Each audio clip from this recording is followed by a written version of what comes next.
Now to a story we're following out of Boston. Jayson Tatum, he gave Celtics fans a scare in Game 1 after landing hard on his right wrist, as you can see here in the fourth quarter. Now, afterward, Tatum said an X-ray came back clean and that he's, quote, all right. But let's bring in our senior insider, Charania, for the latest here as we see him getting his wrist checked out. Shams, how is Tatum's wrist roughly 48 hours removed from that injury? Malika, I'm told Jayson Tatum underwent an MRI over the last 24 hours to get a full look at that wrist, and he has been diagnosed with a bone bruise in that shooting wrist. My understanding is it's a pain tolerance injury, something that the Celtics will monitor day to day. But clearly for him, he's someone that loves to play basketball. I'm told his status is somewhat up in the air for Game 2 on Wednesday. So this is now a bone bruise in the right wrist, shooting wrist of Jayson Tatum.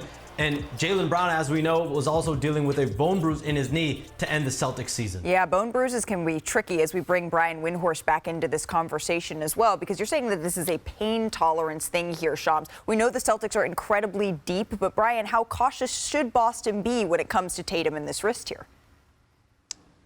Well, let's go back to 2022, Malika. Jayson Tatum suffered a fall early in the playoffs in that playoff run that they went to the finals in, and actually suffered a very small non-displaced fracture in his left wrist that he played throughout the playoffs with, and it bothered him throughout the playoffs and maybe affected him later in the stages of those playoffs. So while Jayson Tatum has a reputation of playing through injuries, he's repeatedly one of the leaders of games played among star players in the league.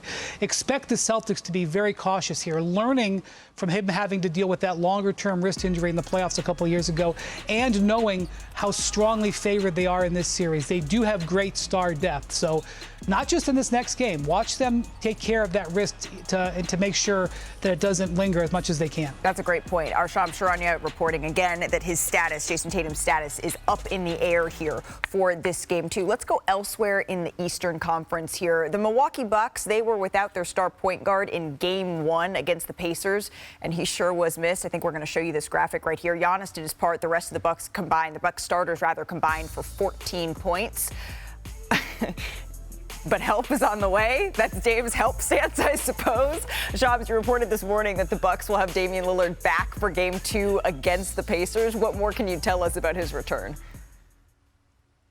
Damian Lillard just got cleared for full contact on Thursday when he was fully cleared from his blood clot, got off his blood thinning medication. So it's been several days here of ramp up, 5-on-5, full scrimmages, being able to do everything on the court. And clearly, he's very much needed for Giannis Antetokounmpo. After that Game 1 loss, it became apparent that Damian Lillard was going to do everything he can to come back in Game 2. Potentially, if the Bucks had won Game 1, I could see him potentially returning then at Game 3. But obviously, that didn't happen. My understanding is his wind stamina, both things that the Bucks will monitor, but they are fully expecting him to be ready to play as many minutes as he possibly can tonight. Damian Lillard, of course, has been out since March the 18th. Shams, thank you so very much for joining us here on NBA Today. As we bring it back inside our studios here and are joined by our senior NBA reporter, Mark Spears.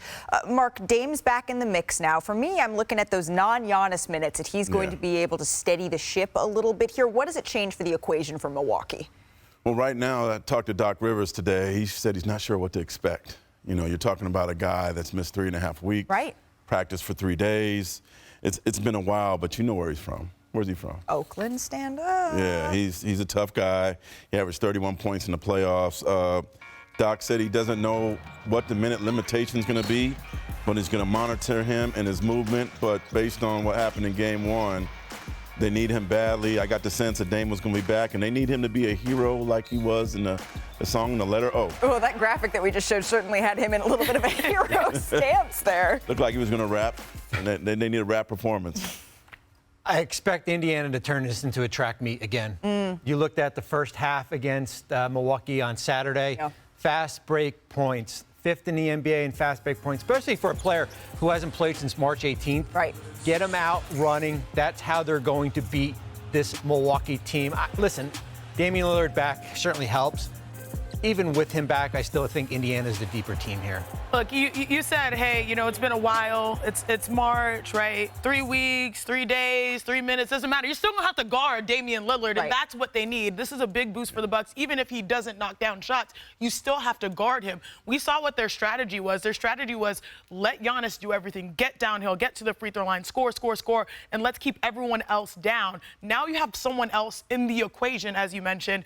But you talked about fast break points. If they're able to make more shots, they only shot 41% from the field, I think 23 or 24% from three. If Dame can help them 15, 20 points, that allows you to set up your defense. 22-5 in fast break because of all those misses. And when you talk about we're not sure what sort of Damian Lillard is returning after missing this stretch of time, I thought you made a good point on our call earlier today. We saw a moment at the end of game one. This is very unofficial, not in the box score stat sheets anywhere, that says, okay, maybe Dame's feeling all right. The moment that Dame was chirping, when he was chirping to Halliburton, I knew, oh, he's probably coming back soon.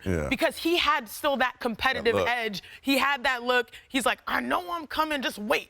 Just wait. So when we saw that moment, that chirp, I was like, oh, it's about to be Dame time. Is Dame doing that celebration, or is Tyrese? Because we've seen them both pull that out in the past, and that's what makes this matchup I think both of them. So much fun.